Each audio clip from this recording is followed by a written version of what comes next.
All right, everyone, welcome back into another NFL DFS video. Just going to be touching on the early two-game slates here. Fast, quick, and easy video for you guys. Let's go ahead and get into the picks. And honestly, out of all the slates that we've had thus far, this is probably going to be the one I like the least. It's just we do not have that much clarity, specifically at the receiver position, and that's because I feel like we have a lot of good receiver plays, and obviously I'll touch on that when I go team by team. So let's start out with probably the most difficult team, the Jacksonville Jaguars. So to me, this team probably has the deepest receiver room, the best receiver room in the league right now.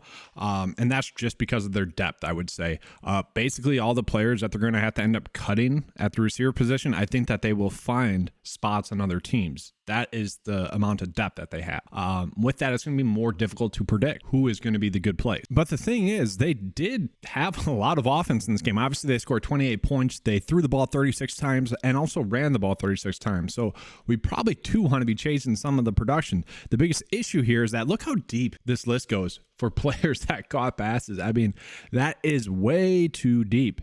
We saw a lot of their tight ends get heavily involved, and even their running backs were heavily involved as a position. The issue is that it was a position, not a specific player, so that makes it more difficult. The receiver plays that I really liked, Kendrick Pryor, Parker Washington, and then Kevin Austin Jr. as well. None of them really had a good game. It was super frustrating. But that comes because, Seth Williams is a pretty good receiver. Tim Jones is a guy that's been getting a lot of hype. That's the biggest issue with the Jaguars. And then another thing we have to figure out is what do we do at the quarterback position? Because if you tell me that, CJ Beathard is going to get at least a quarter and a half, I'm interested in him as a play. And then you also have Nathan Rourke, who probably had maybe the play of the year, especially for the preseason already. And here's the play for you guys. I mean, it's the fourth quarter, 4 minutes left. It's 3rd and 16.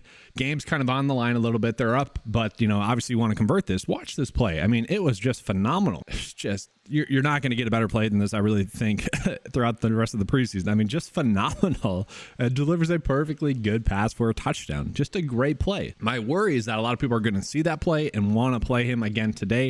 I'm not saying that's wrong, but I am going to say probably will have a little bit too high of ownership. At the same time, if he plays a full half of football, that is going to be something that interests me. So I do think he's firmly in play. Obviously, if you're doing a Jaguar stack, I do like him. At the running back position, I do think Bigsby looked good. I do think Johnson looked good. I expect them to get the same amount of workload as they did last week as well. It's just more difficult. Receiver-wise, I do think we want to be on some of them, like Parker Washington. I do like him as a play. Again, I might just go back to the same 3 that I was on last week, and hopefully they just get a little bit more playing time and a little bit more targets. I mean, they threw the ball 36 times. They just spread out the wealth. Maybe that gets a little bit more concentrated in this game. And tight end wise, maybe go with Strange, someone that got some targets, just kind of looking for a player to stack. And I don't think we're going to be playing their defense. So let's go ahead and switch it up. We'll get into the Detroit side of the football. So for Detroit, we are probably going to get our highest ownership shares at the receiver position just because we know Jameson Williams is going to be out. He really kind of struggled in that game anyways, so it doesn't really matter. But he's most likely out for the preseason. That is going to open up 71% of the snaps and 7 targets. I think one of the players that we want to be on is going to be the receiver Drummond, who was someone that was impressive last week, both in the game and in camp, got a lot of hype. I was happy with his production that we got out of him. And then Chris Coda as well. He is someone that is looking like a good play at receiver, not running back, sorry. And then I wonder what the playing time is going to be for the quarterback position because Nate Sudfeld had been trash. He was terrible in that game as well. If we do get news before, lineup lock, maybe for showdown purposes, that he's going to be starting a full half, we might just want to play the opposing defense. That is how bad he struggled. Okay, I expect Teddy Bridgewater to probably get some work. We want confirmation on that prior to lineup lock, and that's also another kind of ripple in what makes this a little bit more difficult of a slate because we don't know what the quarterback position playing time is going to be like for the Lions. They also have Adrian Martinez as their 3rd, 4th string quarterback now. How much playing time will he get? We don't know that, okay? That's the struggle. But yes, at the receiver position, I do think it's kind of simple. We probably just want to be playing Kota a little bit, and then Drummond I think is going to be the standout play, the kind of obvious play I would say. And then Kota is probably not a bad play as well. In terms of this, I do like Parker Washington. Again, I'll take that risk. It is risky, though. All the Jaguars players are risky. The Detroit Lions players are going to be more safe. I want to be on those players a little bit more. Looking at the running back position here, they did spread out the wealth. I was extremely shocked at the ownership that Muhammad had last week. I don't really get it. There was a lot of just head-scratching ownerships last week. We'll see if that continues again today. But no one really stood out. That's just trying to get lucky if you're playing any Detroit Lions running back. At tight end, I was a little bit impressed by Mitchell. He's someone I do think we could look at. At the same time, any one of them could pop off. Mitchell's just the one I want to be on the most. All right, now jumping into the Dolphins versus the Texans. Looking at the Dolphins, it is expected that Skylar Thompson and also Mike White are going to get 50-50 split once again today. And that's going to be huge, okay? Thompson was terrible. That was due to two reasons. One, he just had terrible pocket presence. I mean, he was letting the pocket close in on him when he had a ton of time. It was terrible, okay? Maybe we want to get some pieces of Houston defense because of that. That being said, if we're getting two quarterbacks that are going to be passing the ball a lot and then also playing 50% of the time, like we know that, these two quarterbacks are going to be players that we just need to be on. With that, which receivers can we play? Well, River Craycraft, shout out to someone in the comments. I butchered that name last week. I'm like, I know I'm saying it wrong. I know what is correct. Just so many names in the preseason. But he played in over 50% of the snaps. So if we get that again, that's definitely going to be interesting. Ezekama as well played in 44% of the snaps. He was one of my favorite plays last week. Probably someone we could play again. The only issue that I have with Ezekama as a play today is that a lot of his productions came on these little rushing plays. And I mean, he is very athletic to make these plays work and get a lot out of it. But I feel like that production is a little bit fluky. Like we can't really bank on that production being there. We want to be banking on receivers that are going to get a lot of targets. Great that he had those rushing attempts. Great that he looked good doing it, right? But we can't bank on that. Yeah, sure. The big play upside is there. Like he almost breaks that one for a touchdown right there. At the same time, it is a little bit risky. And then just real quickly, talking about the running back position, guys, they all looked good. It was pretty surprising. I would say Chris Brooks, to me, was actually the most impressive, but Myles Gaskin really had some popping up plays. I don't know. Chris Brooks just was like a shock, I guess, is the thing. He was good in pass pro. Was really good at making defenders miss, but the issue that we're going to have is that they're all going to be pretty good plays. I would say Devon Achane, he is definitely going to be an interesting play. Had the most work out of all the running backs, and you really saw what they like in him. He is Mostert. He is Jeff Wilson Jr. He is those two running backs, okay? He fits their scheme perfectly. If you had put Wilson's name on the back of his jersey or Mostert, I would have been like, okay, that makes sense. Like literally just those two players to a T. He was heavily involved in the passing game, and I think we can expect him to get some more work again in the running game. So, or just in general in this game. So I do think he's probably someone that we want to be going out of our way to play again today. That being said, Chris Brooks looked good. Myles Gaskin looked good. They both got some work in the passing game as well. So that's where the slate does get a little bit more difficult. Okay. Jeff Wilson Jr. probably out again. Mostert, I would imagine, is going to be out again. That leaves Alec Ingold as the fullback there.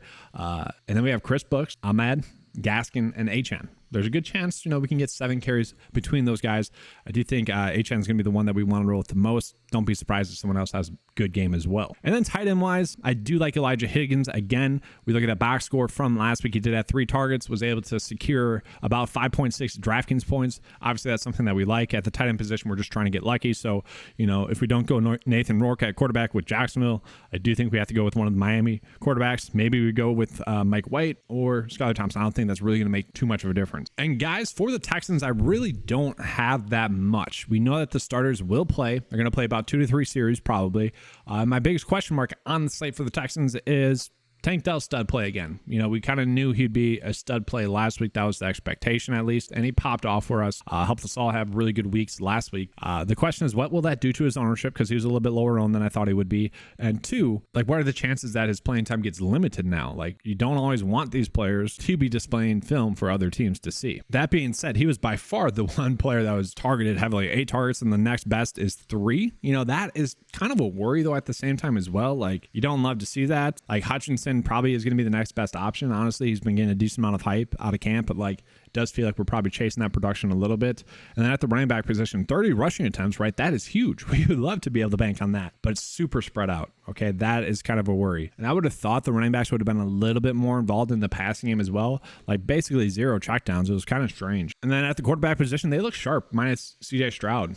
Case Keenum had a good game. Davis Mills had a good game. That actually makes it more difficult, I would say, to predict. Now, my biggest worry, honestly, with the Texans is how good they were against the Patriots defensively, right? Only giving up 9 points. You look at the production at the running back position, only 78 for the Patriots and only 102 passing yards. That worries me. That worries me a little bit there.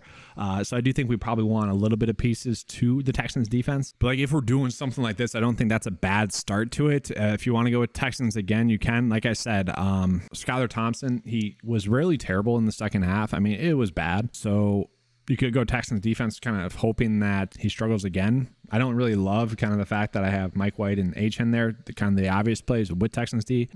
That's nothing that's nothing that you love, but it is what it is. And then running back wise, trying to close out this build, just give you guys kind of a first look build here. I don't know. I don't think it really matters. We're getting lucky at that point. Maybe you want to double dip the chip with Miami just because they're impressive at running back.